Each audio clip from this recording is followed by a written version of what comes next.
Welcome to my channel where we cover the lore of video games. We cover all kinds from the mainstream to the indie, so I hope you enjoy your stay, and welcome to the Chronicler of Lore.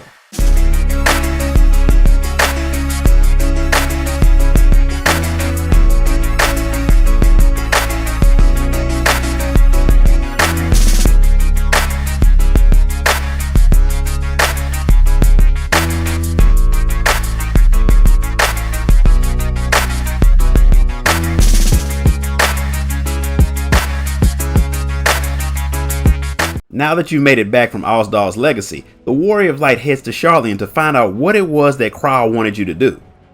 Since he's made it back from your dungeon trip, Grahatia's finished all the paperwork that he had to do, so he's ready to help you with Kral's mission, and the Catboy is excited to do more field work with you. To give you the full scope of things, Kral starts by refreshing your memory about who the students of Baldesion are. The group was founded by Kral's grandfather Golov to uncover the mysteries of Hydaelyn and study her gift. They've pretty much completed that mission, but there's still other work to do, like coming up with ways to counter threats like the Warring Triad. Kral thinks the best way to carry out that mission is to keep exploring the unknown. Because of that motto, a new request that she received for help caught her attention. It was sent by your old friend Rambros of the Sons of St. Koinok, who you explored the Crystal Tower with. Something has happened in Mordona, something that is outside of his realm of expertise, so he wants help from the students of Baldesion. Kral has to handle things in Sharlayan, so the Warrior of Light and Grahatia head to Revenant's Toll. After the usual greeting between friends is done, Rambros lets you know why he called you. Not too long ago, an explorer came to the Sons of St. Koinok and said that he discovered the Phantom Realm. Since unlike your two friends, you spend more time hitting people with books than actually reading them, the Warrior of Light has no idea what the Phantom Realm is. Fortunately, your smarter friends are more than willing to explain it to you. Legends say that all across Eorzea, a place exists that appears at random. It can be seen from a distance, but it disappears whenever you get close. It's been mentioned in stories for generations, but no one has ever been able to prove that it existed. Every time explorers decide to write it off as fake, somebody else shows up claiming that they saw it, which keeps the search going. The fact that Rambros actually called on the students of Baldesion means that the search is over. The place has really been found, and you'll get to see it for yourself. The man who found it is named Derek. He was supposed to come with Rambros to meet you, but he's not all that big of a fan of people, so he preferred to stay out by Silvertear Lake, which means you have to track him down. Because the Warrior of Light still has brain damage from all the time she's been hit in the head, she finds a baby Opu Opu and stares at it thinking that it's Derek, like Rambros wouldn't have told you if the person you were looking for was a big-eyed baby koala bear rat. Granted, the thing does belong to Derek, and it is different from normal animals, so it's likely on the verge of becoming an auspice or something else. Derek found him on one of his journeys. He was hurt, and after the man fixed him up, the creature started following him around. Because everyone knows who you are, Derek is happy to have the savior of the world help him, but before you and Graha can agree to take the job, you need to know what it is, and for that, you need to see the Phantom Realm. Derek has no problem taking you to the place, and you never would have found the entrance on your own because apparently when the place appeared, it made a spot on Silvertear Lake that you could walk across. It's a much more stable water walking spell than the one Urianger made, and after you walk between two giant rocks, you and Graha are teleported to a place that makes me think of Mount Olympus or Asgard. Since he had found the place, Derek named it Omphalos, and whatever people who saw it from a distance described it as, it definitely is not a mirage. The name means navel in an ancient language, and Derek called it that since the place is located in Mordona, which is at the center of Aldenard. There are no people in the area, but somebody's been cutting the grass and pressure washing the buildings, so somebody has been coming and going. Derek wants you to find out who made the place, and why. Graha wants to know why it decided to appear now all of a sudden. Did someone reveal it on purpose, or did it simply show up because of the final days? You can see the Crystal Tower in the distance, meaning you are on an island very high above Silvertear Lake, but you couldn't see the place from outside. The spot you stepped through had to be some type of portal, but with the Battle of Silvertear Skies that had happened over the lake, somebody should have seen the island. Since there was no mention of it, Graha believes that you may have been sent to a world that is only slightly separate from your own, a place close enough to where it can be seen as an illusion, but only accessible through specific locations. As for the structures, the designs on them are the marks of the 12, the gods of Eorzea. It looks like it was built for worship, but G'raha can't think of anyone who could have built it and hid it with magic after the Battle of Silvertear Skies without someone noticing. It is definitely a mystery, one way too big for you and G'raha to solve on your own. He wants to go let Kryle know what you found and get the things together to pull off a full investigation. Derek is all for it, so you get ready to head back to Charlian when 2 of the buildings open and 4 people appear with the most godlike entrance you can imagine, saying that you being there is tainting their sacred realm and you will be punished for it. There are 4 of them, and the one at the front with the hammer is what it looks like when you've won the gym. He does not need to lift anything anymore. The dude has no more muscles to gain. The fact that he's Birago the Builder makes sense, because not only does he build stuff, he built his body too. That name and their entrance proves one thing, that the 12, at least 4 of them, are definitely real. And if what Birago says is true, they are not primals. They are real flesh and blood gods, and now that Hydaelyn's gone, they are the true rulers of your world. They've been watching mankind and they see you, Hydaelyn's champion, as a threat to them taking their place. So they should eliminate you, and since you're in their world, they could. But as gods, they can't just go around smiting people. Well, they could, but where's the fun in that? So instead, they decide to test you. You'll probably die from it, but they're bored anyway. Clearly, they haven't watched you and G'raha closely enough, because them just showing up and threatening the 2 of you is a good way to get stabbed. Either that, or they're strong enough not to care. And I get the feeling it's the second one. They open the path to their sanctum, and they want you to show them what mankind is worth, and whether or not they deserve to be the master of their own fate. They want you to gather up your strongest companions and show your worth. When the 4 gods head back into their domain to prepare for your arrival, Derek says that during all of his trips to the place, nothing like this has ever happened before. He never saw anyone, let alone gods, and now they plan on taking over the world. The 12 have been talked about and worshipped for multiple eras, but as far as G'raha knows, they have never appeared to mortals before. Their random appearance and their claims all seem a little suspicious, but you can't exactly ignore them. And regardless of what they say, they could be primals like Hydaelyn and Zodiac, but there's no way to be sure. Primal or not, if they are serious about taking over the star, this won't be a small problem, so you'll need to deal with it. Meaning the students of Baldesion will take the job. As for the sanctums of the 12, there are different places that exist past each of the gates, and Derek's explored them all. He claims that there are times where people can get into them and times where people can't, but now the gates are open so you don't have to worry about finding a way inside. He didn't see any gods while he wandered around in the place, but he knows his way around. I have a strong feeling that he's lying about something. Him and his pet monkey rat are just weird. He says he's not really a fighter, but if you can keep him safe, he'll guide you through the sanctums.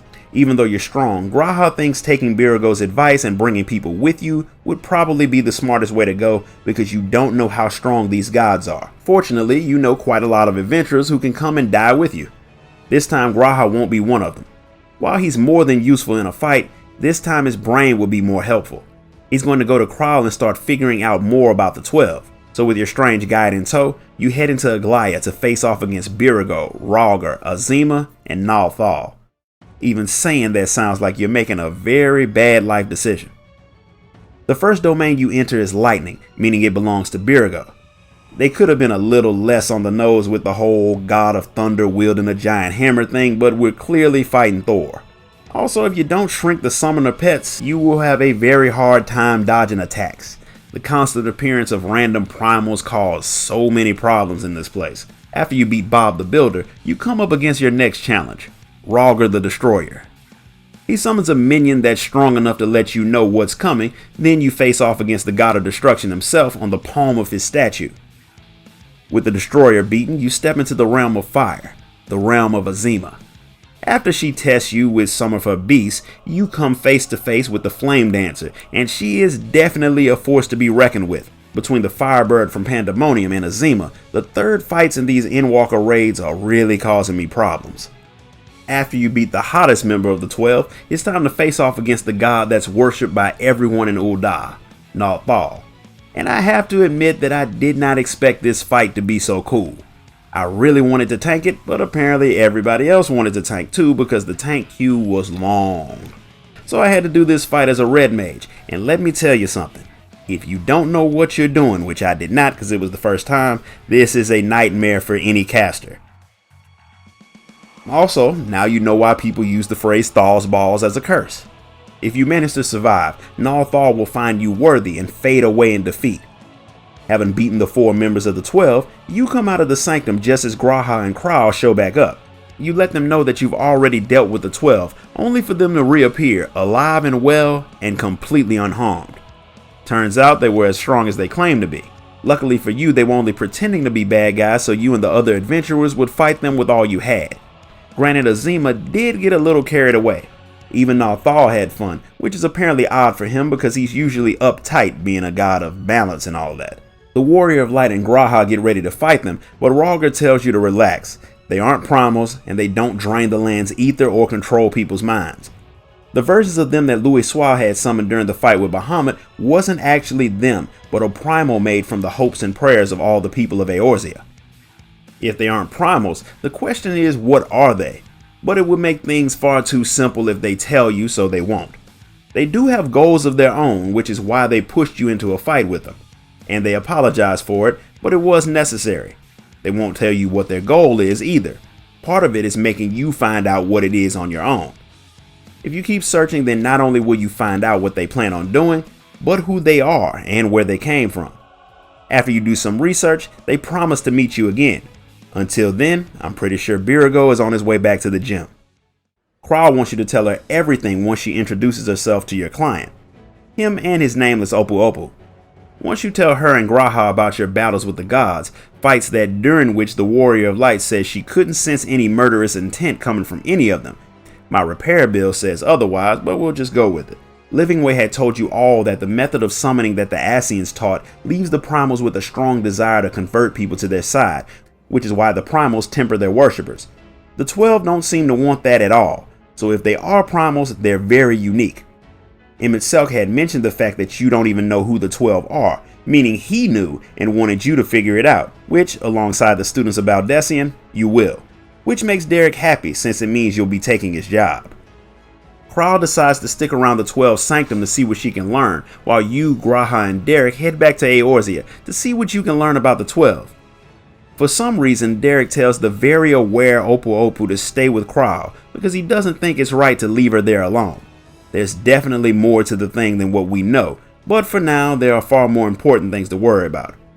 The 12 were already being worshipped way back during the 3rd Astral Era, when the Allagan Empire was at its peak.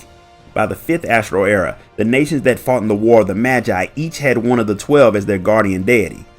The way their worship changes over time, but they all worship from Ishgard to Sharlayan. G'raha thinks that visiting different places in Eorzea and learning how the 12 are worshipped, he can figure out the differences between the gods of legend and the people that you met.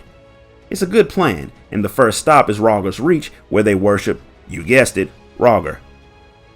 You've been to the Reach countless times, but it's the first time G'raha's been there with you, and he's obviously excited about it.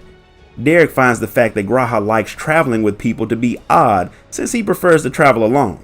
He's been to the Reach before when he was hunting for the Phantom Realm, and he realized that most of the appearances of the realm happened in places where the worship of the 12 was at its highest, which means you're on the right track. Rhalgr's Reach is the home of the Temple of the Fist, which was the headquarters for the Fist of Rhalgr. It was burned down by the Mad King Theodoric, so most of the books that were stored there were lost, but the people who still live in the area should know something about the local religious practice. So the three of you split up to check around. The Warrior of Light runs into Marjorie, the woman who you guided through the Temple of the Fist. She's still obsessed with all things monk, and when you tell her that you're looking for information on Rhalgr, she gives you a book called Destructivity, and it has a lot of information on Rhalgr worship. It's one of the few books that actually survived the destruction of the temple, saved by the monk Wiedergeld. Marjorie hopes the book helps, but she has her own stuff to do, so she rushes off to likely get herself and her bodyguard killed while you go to meet up with G'raha and Derek. You give G'raha the book and he skims through it, coming across some pages talking about the creation of that giant Rhalgr statue. When the floods of the 6th Umbral Calamity were drowning the people of Eorzea, the ancient people of Alamigo were guided to safety by a comet. They believed Rhalgr had sent the comet, which made them have even more faith in him. Some of the people claimed they actually saw the god, and the stories were passed down to people who eventually built a statue that looked like the being the people claimed they saw. And the statue does look like the Rogger you fought. If he were a primal, that would make sense, since the beings that are summoned have an appearance made from what the summoners believe the primal looks like. But since people saw Rogger first, then made the statue, there was no way they could have all had the image in their minds to use to summon the god. See, this is the problem with starting with what you believe is an answer to a question and then searching for evidence to prove your answer. Because G'raha doesn't know what else the 12 could actually be, he's still assuming that they're primals, and he's trying to work backwards from there, meaning he'll never figure out what they really are. Apparently Rogger's gotten sick of you saying the same thing over and over after he's already told you that they aren't primals, because he and Birago appeared to the three of you in the form of a bird and a spriggan to once again tell you that they're not summoned beings. Their domains are scattered all over Eorzea, and one of them isn't far from where you currently are, so it's not unusual for people to catch sights of them sometimes. They have laws that keep them from stepping into your world in their true forms, so they turn into regular creatures when they want to watch you. They should make it to where when you're fighting regular creatures, one could actually be a god that when you hit it, it does something bad to you, like turns you into a Lalafell for a day or something. The gods keep their sanctums hidden too, but when the ether of the land becomes unstable, sometimes they can be seen by mortals with special abilities like the Echo. Calamities are times where the ether of the entire world is disrupted, so there have been multiple times where people would have caught glimpses into the sanctums of the gods. The two gods have said all they can without giving away too much, so once again they leave you, but at least now you can be absolutely sure that they are not primals. One thing G'raha did learn from his studies is that Rogger and Ramu are similar, which means the Sylphs probably used the actual Rogger's appearance as a template to summon their primal. And if that's how faith in Ramu came about, it's possible that all the different religions of the world came from people seeing the 12 at one point or another. That still doesn't tell when the 12 were first seen or where they came from. G'raha gets a call from Kral saying that she's recruited someone to help with the investigation. This woman is an expert on mythology, and G'raha has to get her from the sunken temple of Karn after he makes a pit stop somewhere. So he sends you and Derek to Ul'dah since Thanalan is full of Nalthal worship. Instead of traveling together, the two of you head there separately because Derek really isn't a fan of people. The two of you meet up at the Arzaneth ossuary, which is a temple devoted to the worship of Thal, who was thought to be the twin brother of Nald, and the keeper of the realm of the dead, and the one who measures the worth of people's souls. Nald watches over the living and their economic success, which is why he's heavily worshipped in Ul'dah since they love money and he's the god of money. At one point in time, Nalthal was thought of as one god, but he eventually got labeled as two, but what you saw was one person with two different personalities. Derek is really bad with people because in a temple set to worship a god, he says out loud that you saw that god. Naturally, that draws people's attention, so the two of you leave before people start to ask questions or try to stone you for blasphemy. But you saw what you needed to. While the Nalthal that the people worship seems slightly different from the one you met, the similarities are enough to say that someone probably saw the god just like Rogger. Derek isn't all that fond of just hanging out with you, so he figures you can head to the sunken temple of Karn and find G'raha and his new companion.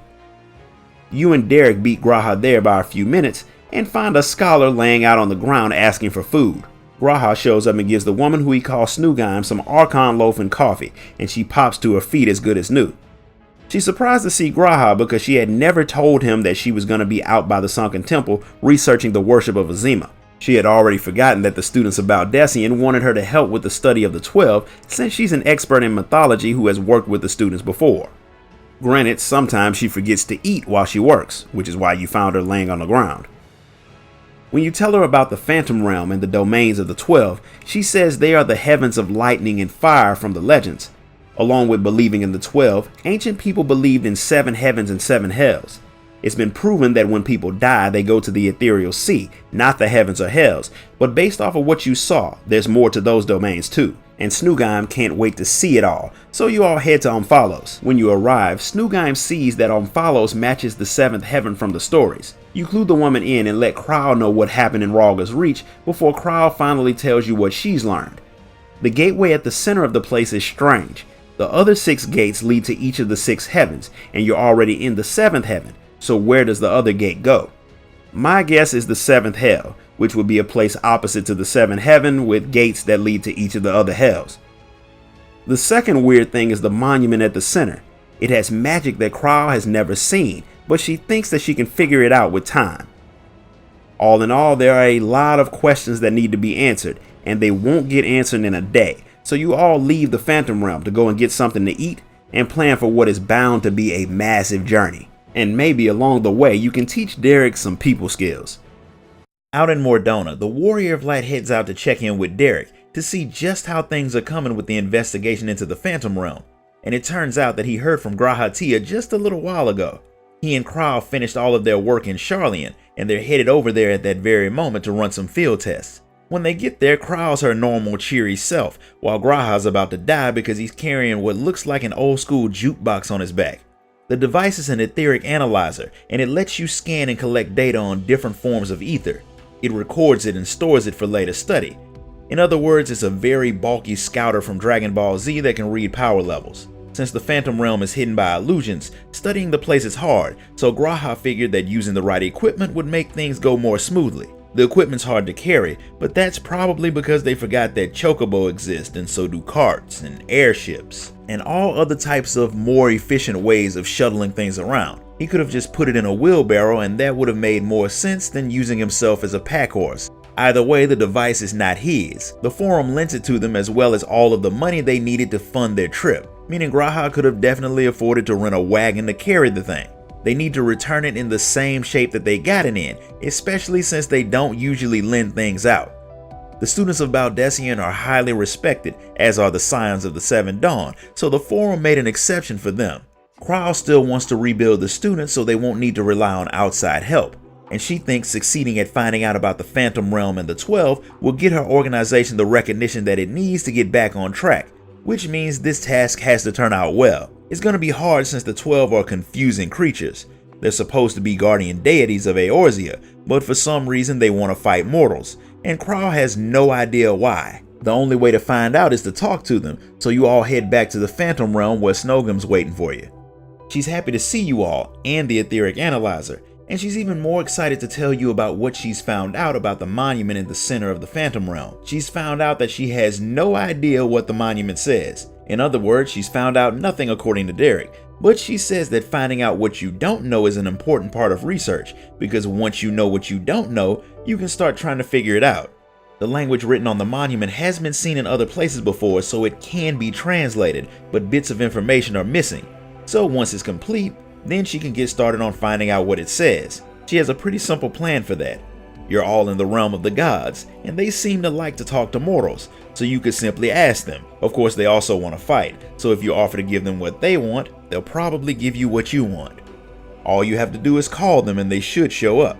Snogum has an idea on how to do that, and she leads you all to the gate of the Heaven of Earth.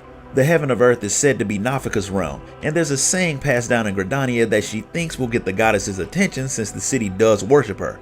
So even though it seems stupid, your entire group screams out Montoy, and it actually works. The gate opens and Nafika shows up. She's very well designed, let's just say that. And Snogum goes full fangirl over her since she looks exactly like she did in all of the drawings from the legends. And the goddess did actually want to talk to you all. She knows that you're trying to figure out what the monument says, and if you fight her and a few more of her friends, they'll give you the key to do it. That sounds nice, but G'raha remembers how uncooperative the other gods had been, and he wants to know if she's being 100% honest. Apparently they've been watching your actions since the last little contest, and they've decided that even after you figure out what the monument's for, you'll all still be willing to help them.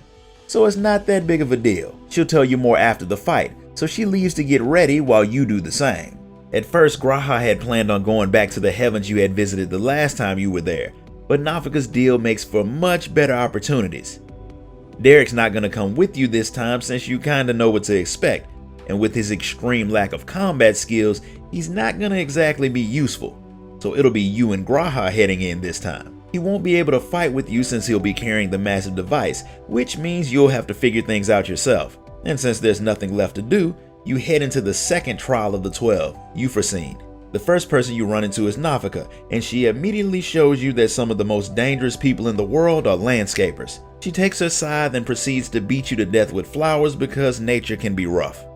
Once you've finally beaten her, she sends you on to the next challenge, which turns out to be Althic. At first he was gonna fight you alone, but his sister Namiya decides to join the party because what better way to make your life more difficult than to have you go up against two gods at once. One is controlling space and time, while the other one shows you that astrologians are actually meant to be a DPS job. Once you've dealt with that nightmare, you move on to face the most violent goddess of them all, Halone. Fire and ice bosses are always rough, but this woman is kind of insane. She's a paladin with a spear, and when I say she knows how to fight, if Xenos wanted a challenge, he should have started something with her. She is the best, most brutal fight I've seen in a 24-man, and I loved it. When she falls, you move on to the final challenge, Menfina. She tries to kill you on her own, but when you prove that you won't die that easily, she brings in her wolf and steps things up to 1,000. And despite being strong, she doesn't hold a candle to Halone. With the last challenge completed, the Warrior of Light finally heads back outside. Kral and the others are happy to see that you didn't die, but Snogum is more excited to see what data G'raha collected in the device. The drive holding the data is really fragile, so she has to be very careful while taking it out. So of course Menfina appears at the perfect time to try to make her drop it, and she winks at her because she clearly did it on purpose. Fortunately, Snogum didn't ruin the data when she jumped, and of course Menfina didn't appear alone. Nafika and the others are there too. They all want to talk to your group because they seem to really like mortals, probably because they don't hang around them enough to know that they suck, and they're true to their word. They agree to give you what you need to read the monument, but to do that they need you to picture in your mind something that's used to hold knowledge, and they'll manifest it for you. That sounds exactly like what Emmett Selk told you to do when he used creation magic for you. Is that a hint at the fact that Square Enix lied and the 12 are the ancients who work with Vana to summon Hydaelyn, or is it something else? Everyone thinks of what they believe holds knowledge, and as expected for G'raha, Snogum, and Kral, they manifest books. Derek gets an old treasure map, and the Warrior of Light gets a tombstone.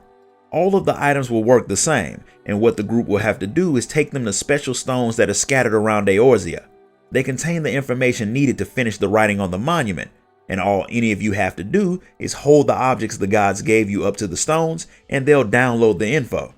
The 12 scattered the stones across the world so mortals wouldn't find out the secrets, but people found the stones and started using them as objects of worship called the Marks of the 12. That makes them easy to find since everyone there knows what they are. They're located in the 3 major city-states, Kurthus and Mordona, so it'll be faster if you all split up and go to different areas. And oddly enough, some of the gods want to tag along with you. Nafika doesn't want to bother any of you like that, but Menfina and Halone do.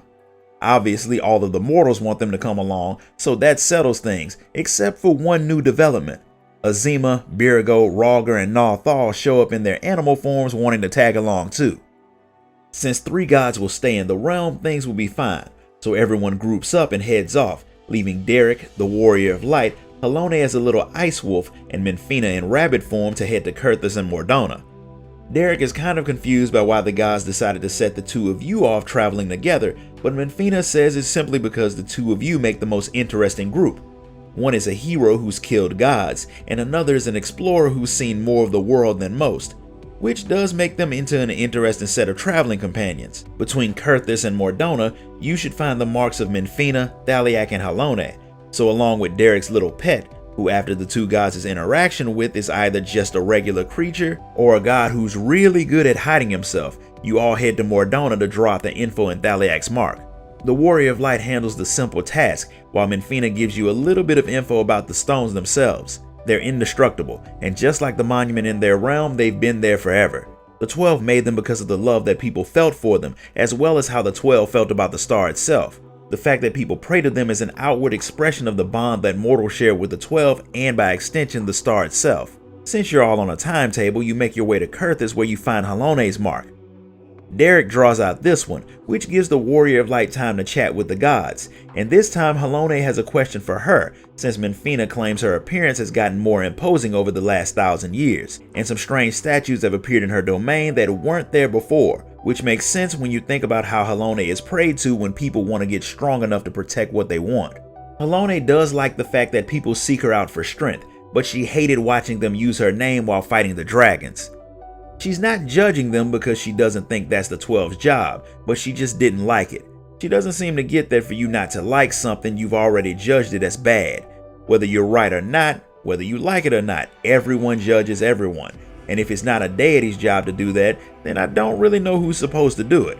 Even when their names are invoked and they give their help, it's only at the request of mortals, not to influence them to do things. And each time the mortals pray, that dictates the form that the 12 take. Before they can get around to saying more, Derek finishes getting the info from Halone's mark, and Menfina rushes off to see her own mark by the steel vigil. Turns out someone's there praying to Menfina at that very moment. When he's done, he sees the Warrior of Light, and recognizes her as the person who had hunted down the members of the cult, the Lambs of Dalamud. The group had abducted people and committed all types of crimes, but this man swears that he hadn't. That wasn't even why he had joined them in the first place. At first they had just prayed that Dalamud would take their souls to paradise, which was still a little crazy, but everything changed when the moon had turned red. People in the group started to believe that Dalamud was their savior, and they needed to prove their loyalty to him or they'd suffer. They were being tempered by Bahamut, but none of them actually knew that, and they ended up becoming a dangerous cult. This particular man had been a merchant in Uda, but he wasn't savage enough to make it in that climate. That's why he had started praying to Menfina, hoping that he could be blessed with courage from her wolf. That was the only thing that made him be able to live with how much of a failure he was, but he lost that when he got labeled as crazy just because the Lambs of Dalamud had started doing bad stuff and he was guilty by association. The man is so desperate for someone better than he is to guide him that he stoops to begging the Warrior of Light to point him in the right direction, since no god will even answer his prayers. As a surprise to everyone, it's Derek who hits the man with some words of wisdom, telling him not to give mortals the same standing in his life that he gives to the gods. People like the Warrior of Light may be strong, but they're still mortals. They make mistakes, get scared, and they fail just like everyone else. That strength doesn't make them any better than any other person either, and for the former Lamb of Dalamud, Derek thinks he needs to take time, travel around while keeping the faith in Menfina, and he'll figure out his place in all of this. The words help the man, and he gets the feeling that Menfina had guided you all there in his hour of need to get him straight, which she literally did, and he heads off to seek out his own path. As he leaves, Menfina whispers a blessing to him that will undoubtedly help him on his journey. Derek doesn't feel bad about offering the man unsolicited advice, and now that he's gone, the Warrior of Light draws the information out of Menfina's mark. After seeing how the man had acted, Menfina lets you know that none of the 12 want their existence to cause problems for mortals. But with them being the way they are because of mortals' beliefs, sometimes that's unavoidable. One man's blessing could be another man's curse. Her wolf's very existence came from mortal worship, but none of the 12 are all-powerful. They can't grant every wish, but they do always hear their prayers, and they do care. With that said, you've all completed your part, which means you can head back to the Phantom Realm, but Derek is kind of worried about Cryo. Graha had seemed worried about her too because something was clearly bothering the woman. Derek wants to go check on her, so the four of you head to Gridania since that's where she went with Birago and Nafika. When you get to Gridania, Menfina can sense Nafika and Birago, but for some reason they've all split up. Since Nafika is closer, you all track her down first. Apparently she got separated from the others when she stopped to listen to the elementals. Since she's the patron of the land, they were pretty eager to tell her about current events, but while that's the reason why she ended up separated from the group, it shouldn't have stopped her from sensing Birago and tracking him down. She didn't because Kral wanted to deal with the marks without Birago and Nafika looking over her shoulder, so they gave her space, but Birago followed her just in case something went wrong. He's out in the area called the South Shroud, so you all head off to find him. He's not hard to track down even in his Spriggan form, but he is surprised to see you all there. Kral has already drawn out the information from Birago's stone, and now she's headed for Althix. Birago had been following her, but he lost sight of her when you all showed up. You know where she's going, so to make your journey there easier, Birago summoned some eagles for you and Derek to ride. Kral's already at the stone when you all get there, and she's happy to see that it's you, especially since she had been worried about Odin popping up. Some people have forgotten that Odin still prowls around the area murdering people. Derek wants to know why she sent the gods away, but it's mainly because she wanted to figure things out on her own, which is technically what the 12 told you all to do. Despite telling you to do it yourself, they told you all where to go and even came with you, which is not really what she or the students of Baldessian stand for.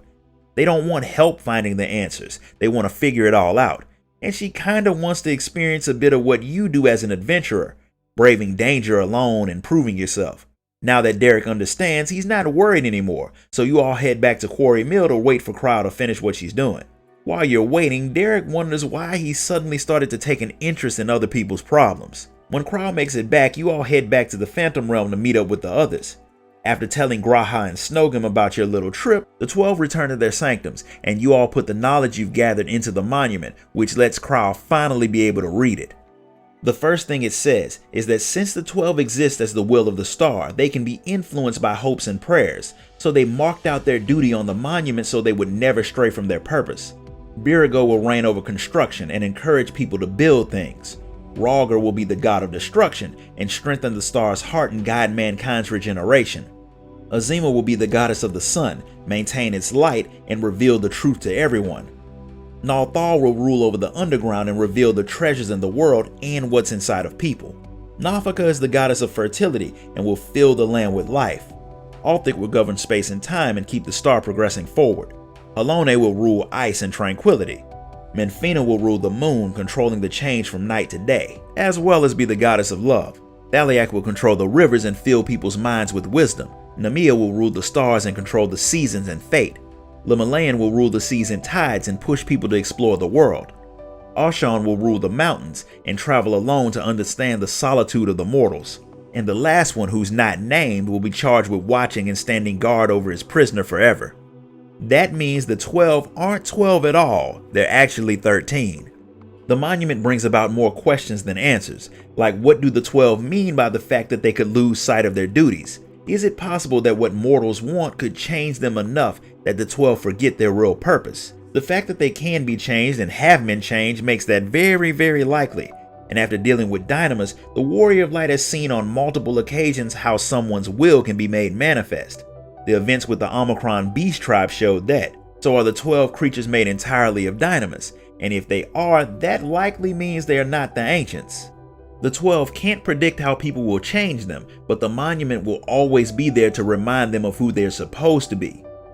They also said they endure by the will of the star, and that of course meant Hydaelyn. But Hydaelyn's dead, so are the 12 fading away, or was Hydaelyn's prayer that the 12 fulfilled their duty, and without her, they're being swayed at a greater rate by the will of the mortals? Krau thinks that when Hydaelyn sundered the world, she ordered the people who worked with her to do what they could to maintain the stability of the world. If that's the case, it means that the 13th member of the 12 is actually the Watcher on the moon. The best way to find out is to ask him, and since there are 3 gods left in the Phantom Realm that you haven't dealt with at all, it may be best to get all the information you can before you face them, since you don't know what will happen once you do. So before you all run off to chat with the Watcher, Krau and G'raha will head back to Sharlayan to study the data that you gathered while the Warrior of Light gets some rest, because she'll definitely have more difficult fights ahead. Derek, despite being a loner, seems to be sad that your adventure together will likely be over soon, since he realized that he actually enjoys your company, but he promises that he'll stay to see things through to the end. But all things come to an end, and knowing that makes them all the more enjoyable while they're happening. Derek still hasn't heard anything from Krau and G'raha, but he's pretty sure they're working as fast as they can to go over all of the stuff you found in the Phantom Realm. But since this is all uncharted territory, it's not like this process will happen overnight. So while you're waiting for news, Derek figures it'll be a good idea to head back to Amphalos and check on Snogum. It's not like you have anything better to do, so you go to check on the woman with him. She's focused so much on what she's doing that it takes her a minute to notice you and the fact that G'raha and Krau aren't there.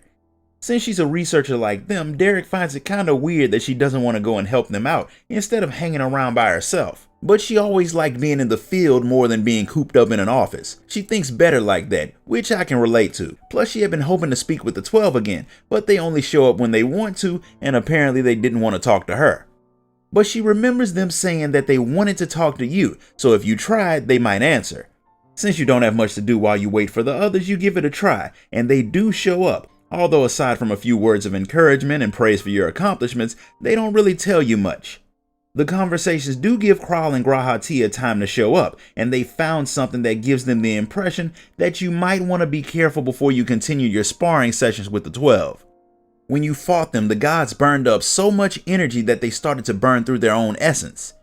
They wanted to do it, which makes the whole thing more odd, so Krau figures it may be better to avoid going another round with them until you know what their plans are. That means you need to take your trip to the moon to see if the Watcher is in fact the 13th member of the 12 that you had read about. Kraal's already gotten permission to use the Tower of Babel for the trip, so there's nothing stopping you all from heading up there.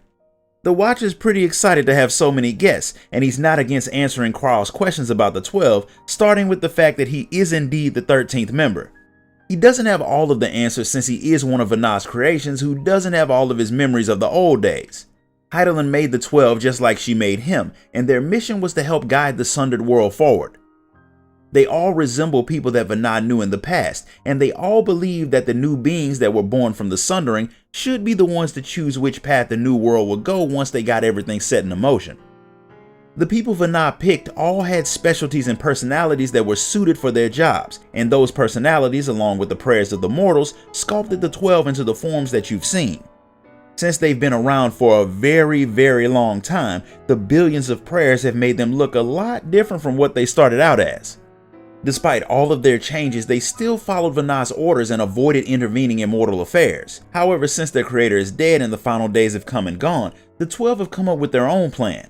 The Watcher won't tell you what it is, but he promises that it definitely won't hurt mortals in the least. In fact, it will probably help them in the end, meaning you can beat the crap out of them without worrying about dooming the world. Since you now know the truth, you all head back to Omphalos.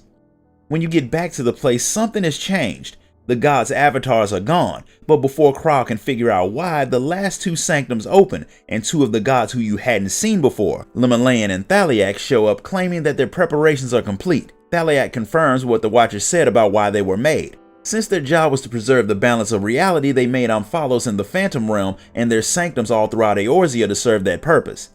That part G'raha understands, but what he doesn't get is why the 12 are burning through their power fighting you when that will make their job harder to do. That's a good question, but Derek has an answer for you since in a plot twist that was worthy of M. Night Shyamalan, that is to say that it was obvious from the beginning of the story, Derek was Oshan all along. And for some reason, even though he spent all of his time in human form wandering around among mortals, he still didn't realize that bards didn't wear summoner's horns, or fly, or look nearly that cool. No shade to bards, but there's nothing that they've done to have a god up their cool factor like this.